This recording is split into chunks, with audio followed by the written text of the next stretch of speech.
اللہ کی ذکر کی کیفیت اہل ذکر کے پاس سے نصیب ہوتی ہے،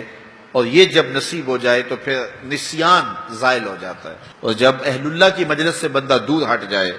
تو پھر کیا ہوتا ہے کہ پھر بندہ خدا سے غافل ہونا شروع ہو جاتا ہے، نمازیں چھوٹنے لگیں گی، سستی ہوگی، غیبت، برائیاں اور کیا کچھ زندگی کے اندر پیدا ہو جائے گا۔ وہ کسی زمانے میں ایک گاؤں کے مولوی صاحب کے بارے میں یہ خبر پہنچی کہ انہوں نے اسلام کو چھوڑ دیا ہے اور عیسائیت قبول کر لی۔ تو جو قریبی شہر کے علماء تھے انہیں بڑی تشویش ہوئی، تو علماء کا ایک گروہ ان کے پاس گیا اور جا کے کہا، حضرت ماجرا کیا ہوا؟ انہوں نے کہا، جی میں ایک دن نماز پڑھانے کے لیے صبح فجر کے وقت نکلا، ٹھنڈے پانی سے وضو کیا تھا، سنتیں پڑھنے کے بعد نماز میں ابھی وقت تھا تو میری آنکھ لگ گئی، تو اچانک اقامت ہوئی تو میں اٹھا اور مصلی کی طرف دوڑ پڑا۔ پھر مجھے خیال آیا کہ میں تو وضو کرنا ہے،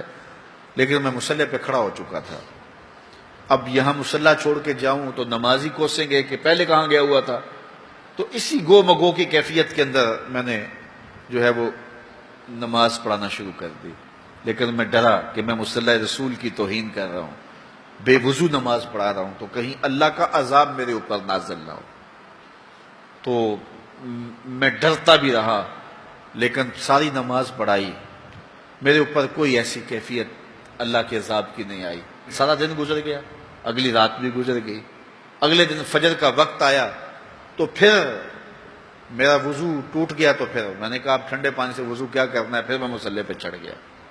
حتیٰ کہ میری عادت ہو گئی، اور میں پہلے تو ڈرتا تھا کہ اللہ کا عذاب میرے اوپر نازل نہ ہو، اور پھر یہ بھی خوف ختم ہو گیا۔ پھر ایک دن میں غسل کی حاجت سے تھا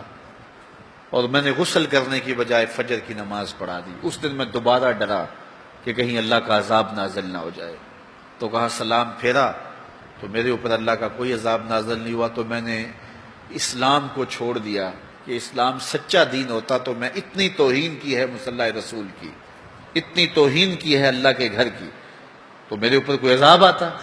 تو میرے اوپر کوئی عذاب نہیں آیا، تو میں پھر واپس ہو گیا، تو میں عیسائیت قبول کر لیا۔ تو علماء نے کہا کہ تیرے اوپر کوئی عذاب نہیں آیا، اس سے بڑا عذاب کیا ہو سکتا ہے؟ رب نے اپنا دین چھین لیا ہے، اس سے اور بڑا عذاب کیا ہو سکتا ہے؟ اس نے اپنا پیارا دین، محبوب دین تجھ سے چھین لیا ہے، اب جا بھٹکتا پھر، دھکے کھاتا پھر، تیرے سے وہ جو نور تھا وہ تو ہم نے نکال لیا، اب ایک بت رہ گیا۔ یہ سزا کتنی بڑی سزا ہے، لیکن انسان مادی سزاؤں کو سزا سمجھتا ہے، وہ سمجھتا ہے کہ دولت چھین لی جائے گی، کاروبار بند کر دیا جائے گا، مجھے پریشانیاں آئیں گی، میرے اعضائے بدنیاں توڑ دیے جائیں گے، آنکھوں کی بینائی اچک لی جائے گی، میرا ایکسیڈنٹ ہو جائے گا، تو یہ سزا ہے، پتھر اتریں گے تو یہ سزا ہے۔ کہا یہ بھی سزا کی صورتیں تو ہیں، لیکن یہ سزا اوروں کو دی جاتی ہے، لیکن یہ کتنی گہری سزا ہے۔ فَأَنْسَاهُمْ أَنفُسَهُمْ، انہیں ان کی ذاتوں سے بے خبر کر دیا جائے، انہیں پتہ ہی نہ ہو کہ ہم دنیا پہ آئے کس لیے ہیں، مقصد حیات کیا ہے۔ ساری زندگی یوں گزار کے چلے گئے جس طرح ایک جانور گزار کے چلا جاتا ہے، کھایا پیا سویا آرام کیا چلے گئے، صرف اپنی خواہشات نفس کی تکمیل میں زندگی گزار دی۔ وہ تجھے اشرف بنایا ہے، تیرے سینے میں دھڑکتا دل رکھا ہے، تجھے اس نے اپنی امانتوں کا امین بنایا ہے،